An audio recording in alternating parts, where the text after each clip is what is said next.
You're the money man. Do you want socialism or capitalism in New York? I'm definitely against capitalism. And why is capitalism bad, so that people can know about this? I think the system is already built on the rich getting richer, you know what I mean? The poor staying poor, you know what I mean? Yeah. You're selling t-shirts right here. Like, how much is this t-shirt? This one's going for $60. $60. Okay. You know, the mayor, governor, whatever, could come along and say that this shirt should be $40. Well, would you sell it for $40 then? Absolutely not, because I make the market. If I wasn't working for myself, it's different. What's going on, everybody? I appreciate you guys pulling up today. We got to talk about it, man. This socialist movement it's running wild. I don't know if it will, really take root here in the United States of America. And I'm glad that there are so many media outlets, especially, conservative or right-leaning media outlets that are interviewing these democratic socialists. Let's just call them what they are. These socialist communists. They're interviewing them. They're giving them a platform to speak. They're asking questions. They're asking follow-ups, and they're allowing these people to talk and tell us exactly who they are and what they are about. This right here, this dude said, "Oh yeah, we need communism. We definitely need socialism. We definitely." And then was asked why he wouldn't sell this shirt for $40 because he was like, "Hey, man, this is what the market goes. I make the market." Like, you literally contradicted yourself, and that's why I'm sitting there like, dude, you're literally on the street selling something. Commerce. That's capitalism. Hit the like button, share the video, subscribe to the channel. I don't think these people have a full understanding as to what they want. They're putting forward making life easier for. Well, the one thing is we have jihadists being elected all over the place. We have this, whether it's communism, jihadism.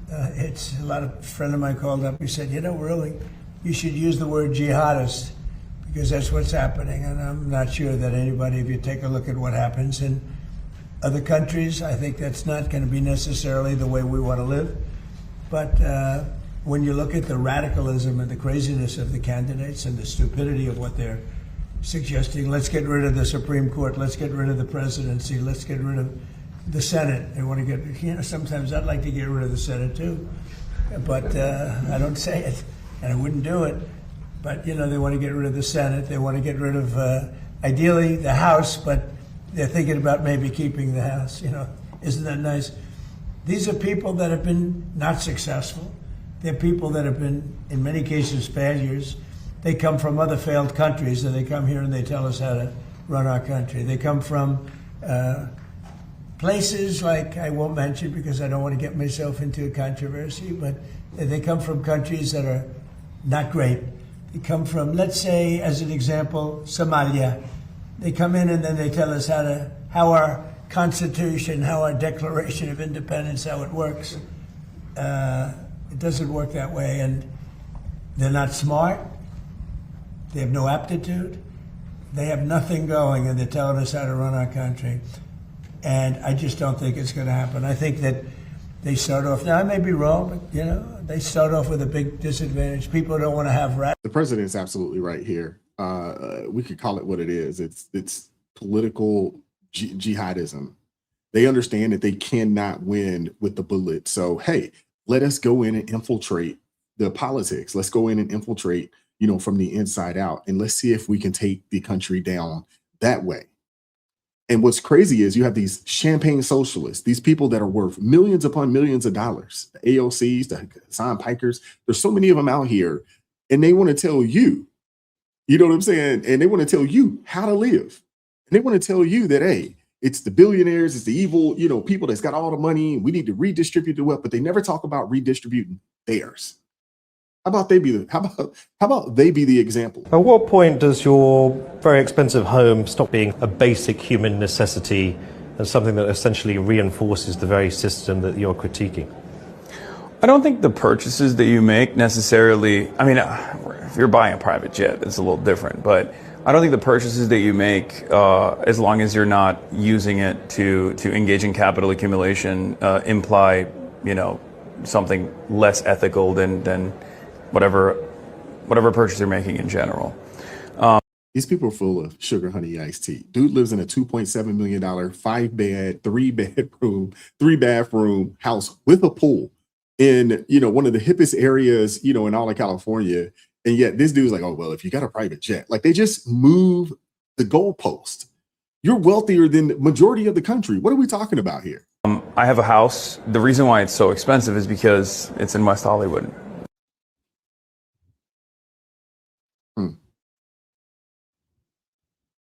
Yeah. This guy is pushing socialism, but at the same time is buying multi-million-dollar homes. And his exact words are, "It's okay if I do it as long as you don't do capital accumulation." Well, capital accumulation means that you have a very large net worth. Let's just see how much he's worth.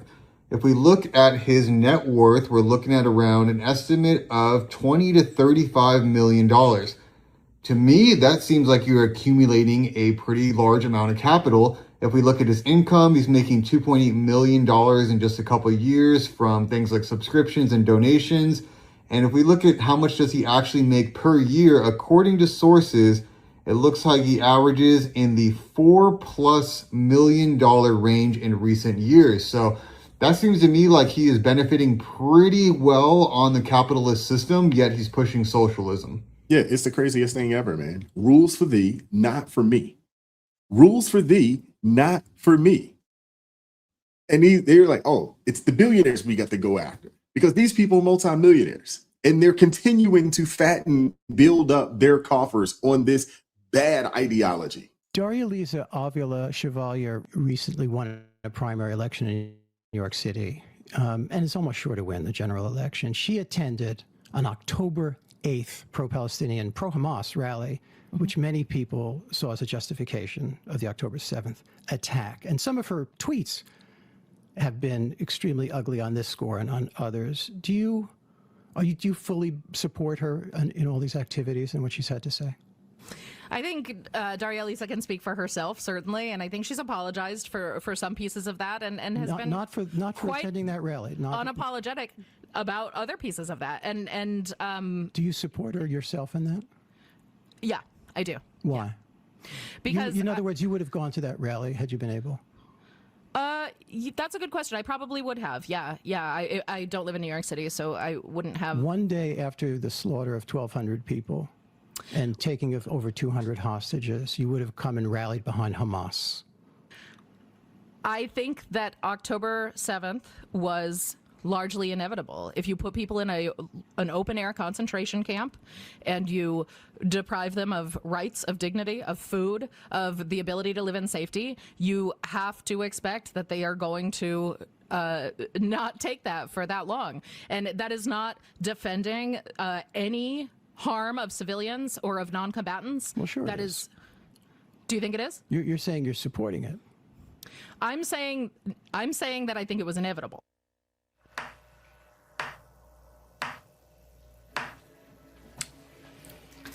Wow. The co-chair of the DSA supported going to a pro-Hamas rally the day after Hamas gleefully slaughtered more Jews on October 7th than any day the Jews were slaughtered since the Holocaust.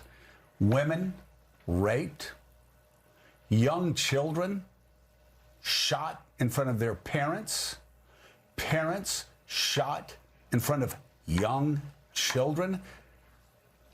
The DSA co-chair, which means the DSA, supports that. I really don't want to hear from the DSA anymore that they're about economic justice or health care. This would be like going to a pro-Al-Qaeda rally on September the 12th, which I'm sure many people in the DSA would say, well, that would be perfectly fine, but let's look at the U.S. policies throughout the years. It is unbelievable. Yeah, it is. It's unbelievable, but I mean, I guess you got to believe when people speak. If you listen to them, they tell you exactly who they are and what they're about. You just got to listen to them. The Democrat Party is cooked. Scarborough knows it. Mika knows it. They all know it. They are cooked. When Chuck Schumer comes out here and says we're a big tent party, when Hakeem Jeffries comes out here and says we're a big tent party, Nancy Pelosi the same, all of these old washed up Democrats, they know what time it is. They know that their time is up. The reality of it is this: it's up to us to save our country.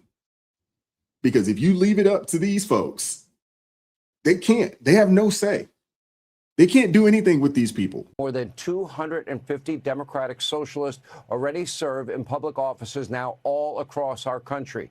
Now, 90% of them were elected since only 2019. So far in this year's primaries, 35 DSA members have already beaten establishment Democrats, and there are more to come, likely one tonight.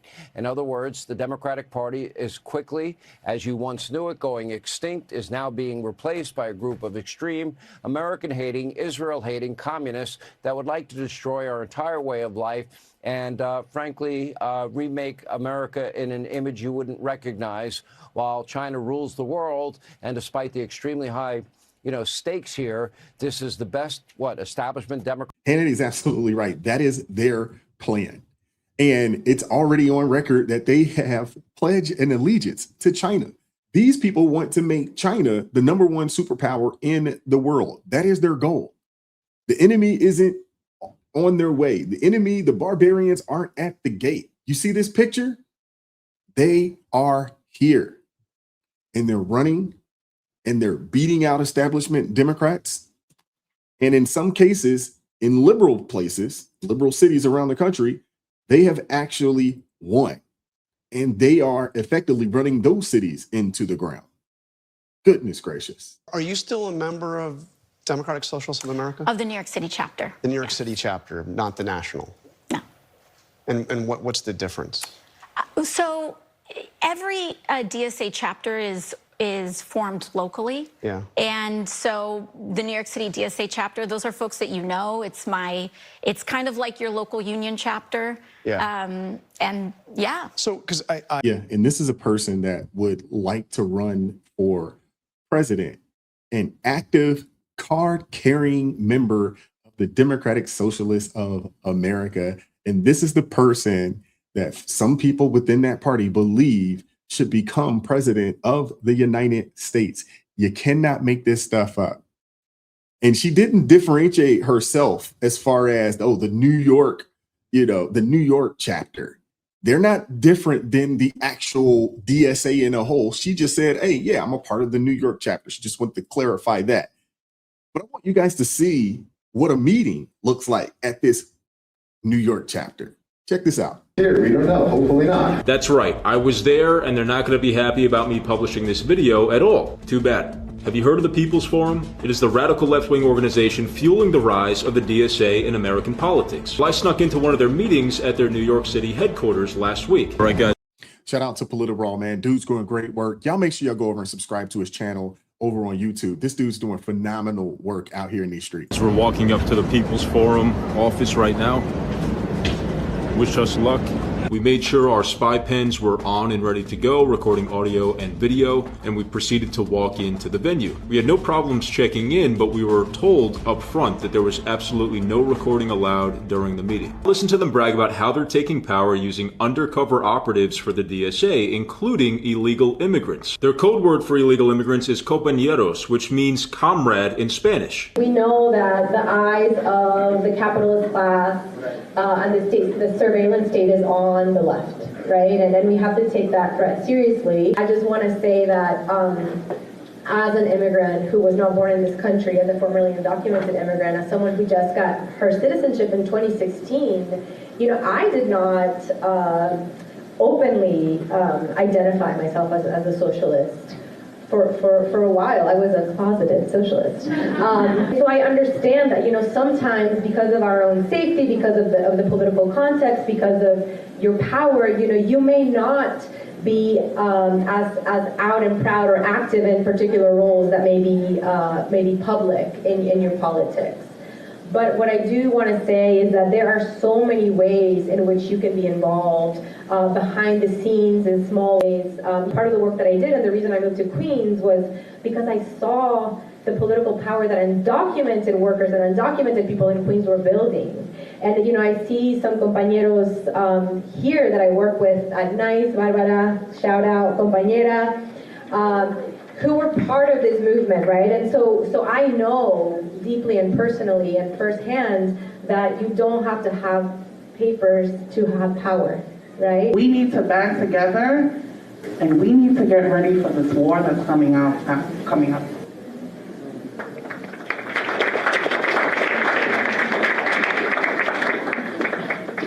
no war but class war. So just look at all the communist literature they had everywhere. Communist Manifesto. They had Lenin. Manifesto for sale. Give me a break.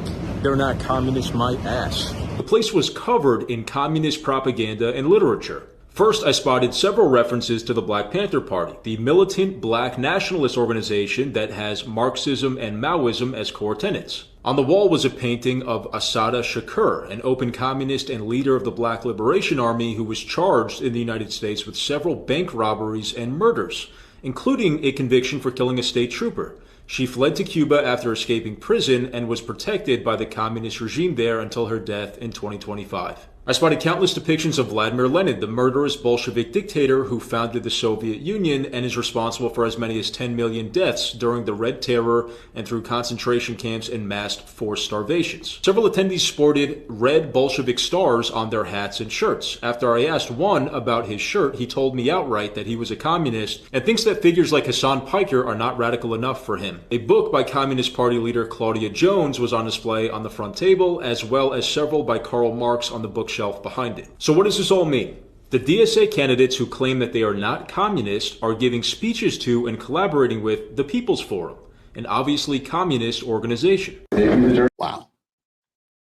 Wow. Unbelievable. Unbelievable, man. Shout out to this brother here, man. Doing phenomenal work. I'm speechless. What we're finding is that these people that are now infiltrating the Democrat Party, look, do you think that they want to be aligned with racists? No, they don't. And it's very evident that that has become the platform of what DSA is. You know, I like to remind people that the DSA, what they're trying to say is they want, you know, Medicare for all, et cetera, big money out of politics. Meanwhile, they are literally being funded by billionaires that come in with these super PACs. And ultimately, I mean, if you're really wanting to talk about healthcare for all, look at the advancements that we have on AI and how that's really going to affect the healthcare industry as a whole. I mean, but either which way, the fact is that they're trying to frame themselves in a different light. When someone tells you who they are, believe them. And they're telling us exactly who they are. They're radicals. They hate this country, and they use race to divide people. And I don't stand for that, and my colleagues don't stand for it. And some of the Democrats that are moderate aren't going to. I want to hear from you guys in the comment section. What are your thoughts on any of this? This is wild, man. We literally have communists in our country, and not only are they here, but they're actually running, you know, to have positions of power within our country, you know, in a multitude of political offices around the country. They've already won mayoral seats. They're already in city councils. They're already in school boards. Now they're taking it the next step. They're trying to get in the Senate. They're already in the House of Representatives. You have the likes of AOC who would like to become president. We can't allow that to happen, man. We cannot allow the communists to come in and disrupt and take over our country. I want to hear from you guys. What are your thoughts? Hit the like button, share the video, subscribe to the channel, turn the notifications on to all so you never miss an upload. Consider joining the ARP family, or you can buy your brother a coffee. That link's in the description box below. I appreciate you guys supporting what we're doing over here. You know, we're fighting an uphill battle. I appreciate you guys, man. God bless each and every one of you guys. Keep God first. Stay prayed up. We'll catch up with you guys next time. Peace. It is God who arms me with strength. Yeah, I'm battle ready. He trains my hands for battle. My heart stays steady. But thanks be to God, he gives us the victory. Through my Lord Jesus Christ, it can't live in me. I was down to the dirt, red clay on my shoes, old pain in my shirt, oh so bruised. Then the Lord hit my chest, kicked air from my breath, put power in my step.